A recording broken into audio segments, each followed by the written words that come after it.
Warning: the following context may include scary sequences of light horror and many thrills. Some gruesome descriptions involving children may be present in some chapters. Some material may be unsettling to certain audiences. But don't worry, everything will be okay. Probably.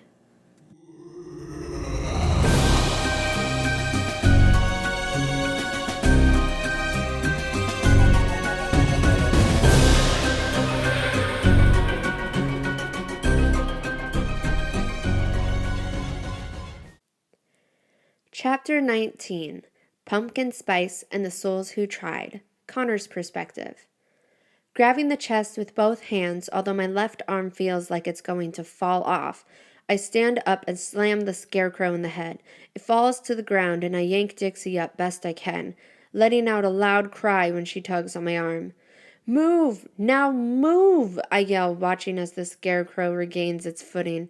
Dixie grabs one handle of the chest and we bolt.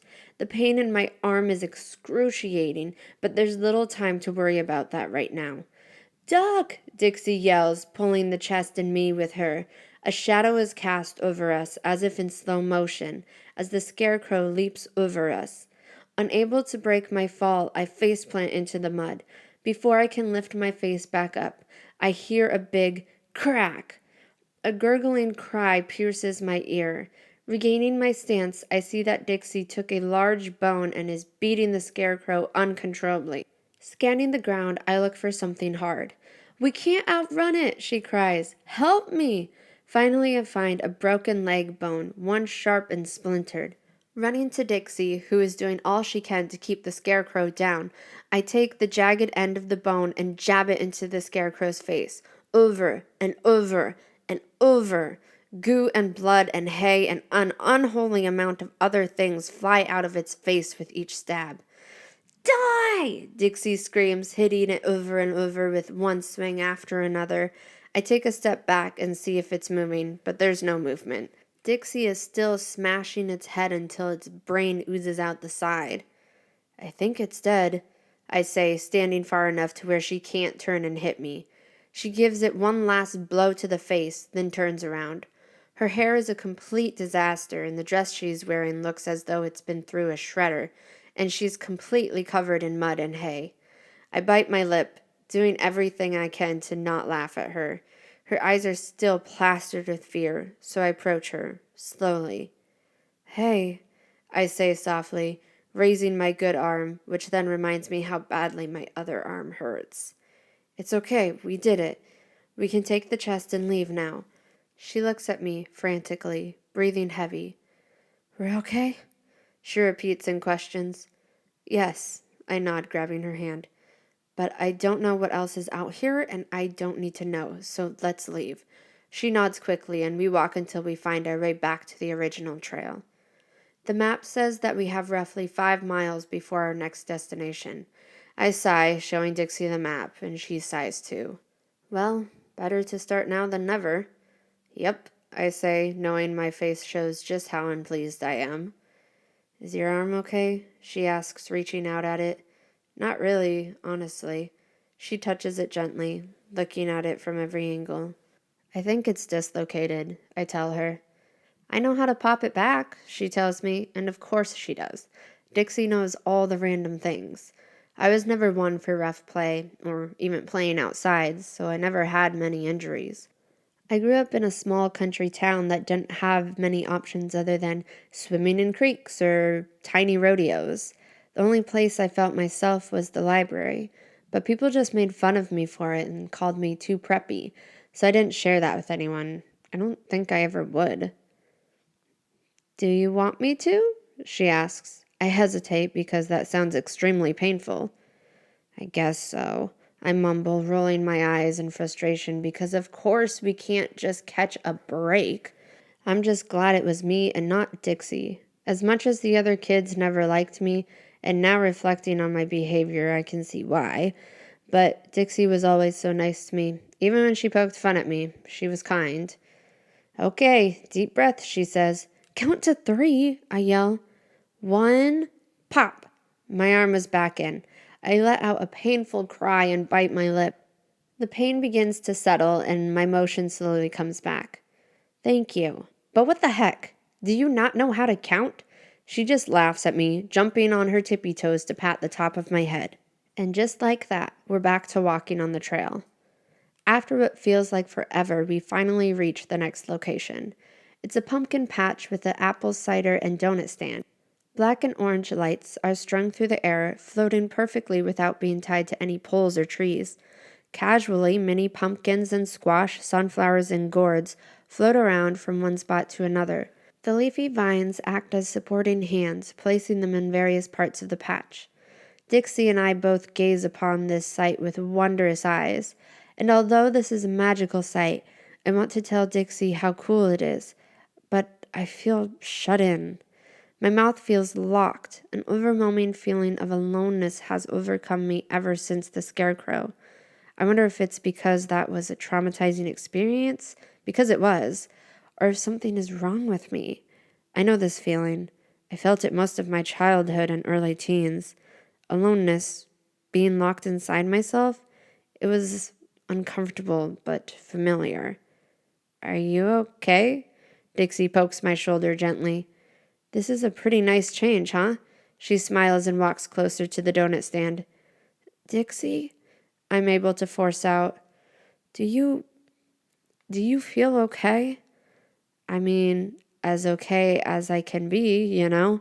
She walks back over to me. Do you feel sick or something? My mouth shuts again. It's like I can't fight it. You, what? She asks again. I'm here, Connor. You can talk to me. And I know she means it. She always means it. I feel locked up, alone.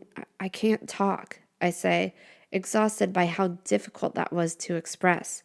She thinks for a minute, then lifts her head with an odd expression. What if it's the chest? She says. Chip and Dee Dee told us that each item would come with a strong emotion. But wait, why wouldn't I be feeling it? That's true. Maybe it's just one person. I don't know. I say as my head sinks to my chest. Chip and Dee Dee weren't kidding. These emotions are heavy. No wonder some people couldn't handle them. I sit down, deciding it was okay to rest before we enter the next place. I guess so, she says, plopping down beside me. I'm sorry it's just you. You stink, I say, trying to change the subject. I don't like lingering on difficult feelings. Gee, thanks, she leans over, sniffing my pit. Not like you're any better. I'd like a shower right about now, I say, looking at the stand. And a donut. Dixie stands up and walks over to the stand. Is anyone able to take an order? She asks, looking around. The menu floats off the stand and into her hands. Our jaws drop in sync. Dixie smiles, skips, then sits back down next to me. What do you want? She asks. I think I'll do the sour sugared one. Ew. My face wrinkles in disgust. A sour donut? You have a problem. I do. I have many. She laughs, and I can tell the stress of everything is getting to her.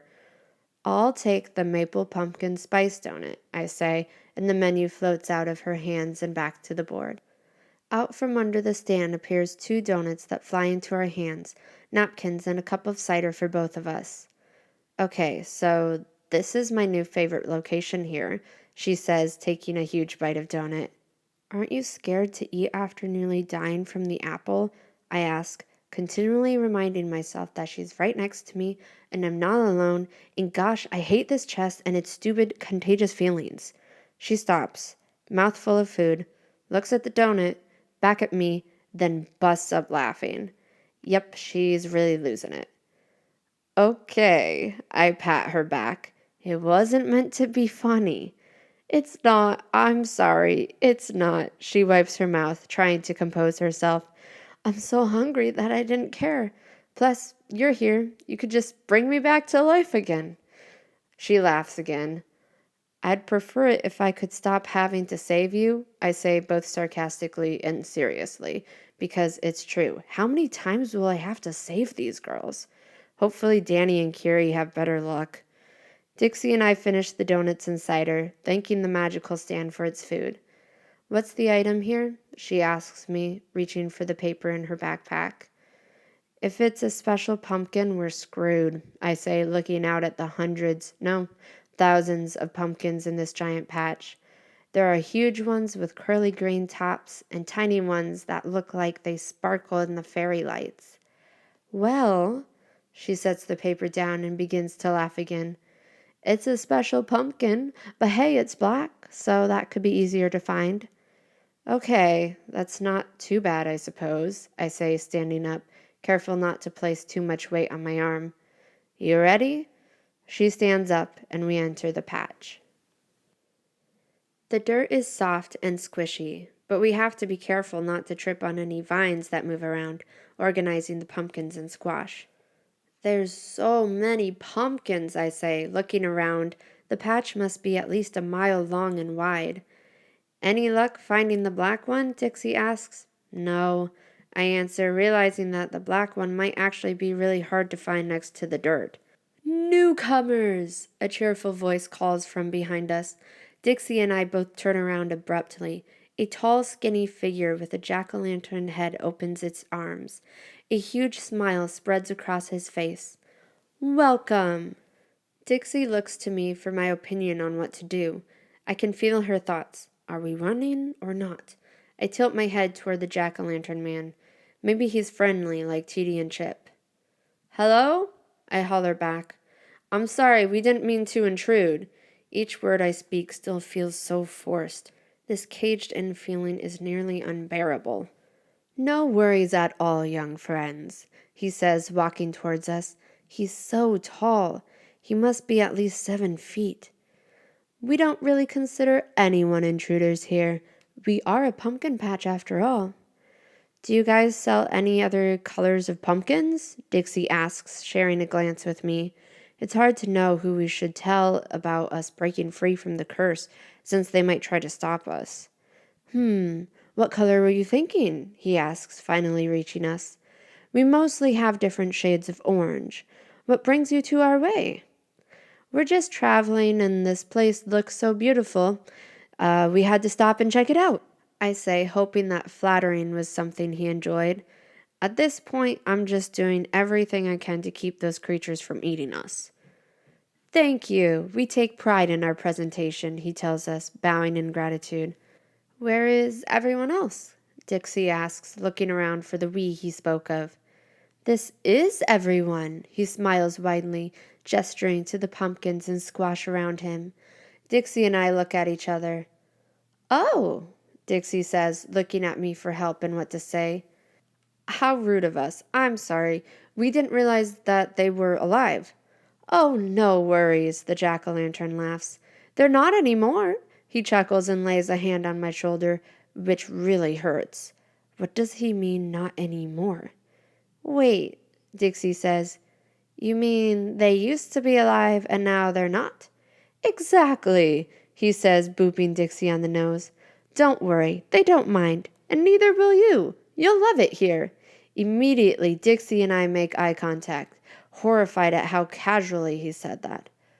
Oh, Dixie stutters. We won't be staying, but thank you. We really must be getting on our way. Oh, but you will be staying, he exclaims happily, wrapping his arms around the two of us. You'll be staying forever. Don't worry, you get to pick how you want to look as one of our beautiful pumpkins, unless you're a squash, in which case you have no choice.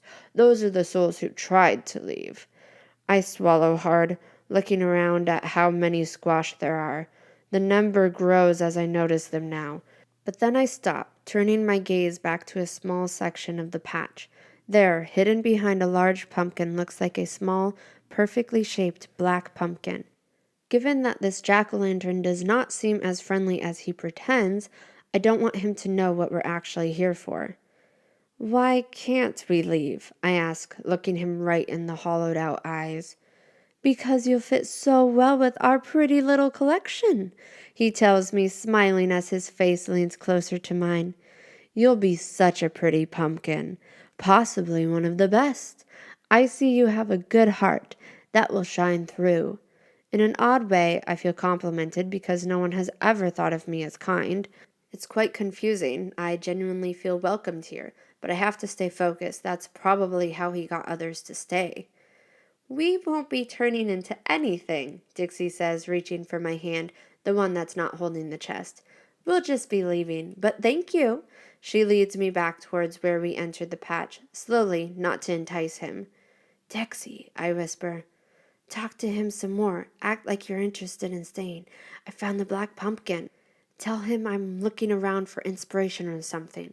She nods nervously. On second thought, Dixie calls out, turning back towards the jack-o'-lantern man, if we were to stay here, what would be in it for us? An unfazed smile lingers on his face, as if he knew she wouldn't leave. Well, there are so many great things, he begins, and I walk off to pretend I'm looking for inspiration for when I become his little collector pumpkin. Gosh, this place is messed up. After a minute or two of walking around, I make sure he's not looking and stuff the black pumpkin in my backpack. However, when I do, the vines start wrapping around my hands and crawling up my legs. Hey, I mutter, get off me. I rip them off just for more to tug at me again. Oh dear, the jack-o'-lantern walks over. What is going on here? They just started attacking me, I say, acting as if it was totally random. Could you tell them to stop? Oh, no, he says calmly. They're planting you. Excuse me? I snap, appalled at his calmness and horrified at the thought of being planted alive. They only plant people who took something very important, which is the only reason anyone ever comes here. His eyes become darker and more narrow, sending shivers through my entire body. I know what you took. Notice how the black pumpkin is still here, and yet this place is filled with countless souls, the ones who tried. He points around the field to all the pumpkins and squash, and it finally hits me. There have been so many people who tried to break the curse and failed. Dixie shoves the jack-o'-lantern harshly, which only causes him to barely stumble. Then she grabs me and tries to pull me from the vines. She pulls and pulls until finally we are flung to the ground. Go, go, go, she shouts, running just a couple steps ahead of me. Looking backwards, I see the jack-o'-lantern staring us down, watching as vines rise from the ground and reach for us. The ground shifts and quakes as vines dig through the dirt. Keep going, Dixie calls out. Don't look back. I do as I'm told and run as fast as my feet will allow. Just a few more yards to go. I can feel my heart pounding out of my chest as more vines tug at my feet, trying to wrap around me as I run.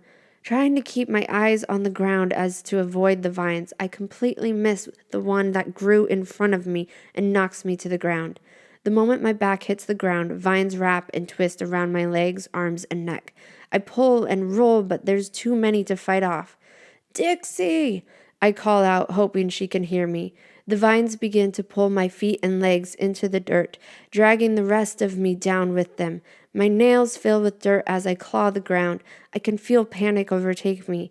With blurry vision, I see Dixie running to me, shouting. She reaches out her hand.